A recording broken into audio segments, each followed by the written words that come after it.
Hey guys, today I will talk about how can you enable new messages notifications on your Hang app. We're going to figure out this solution on how you can do that on your app. So you just follow these ways that it's going to work with you. So all you have to do, so you just go down, click here on your photo profile down here.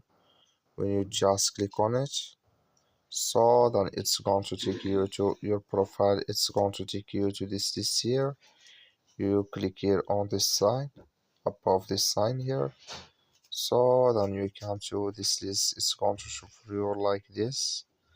Then you go down, just keep going down here, so then you click here on push notifications, click on it. Then it's going to take you to this list here. Come here to new messages, click in this sign. Like you see this color show for us, that's mean here new messages notifications enabled with us now. That's all you have to do. That's all. Thank you for watching. Don't forget to support us by like and subscribe.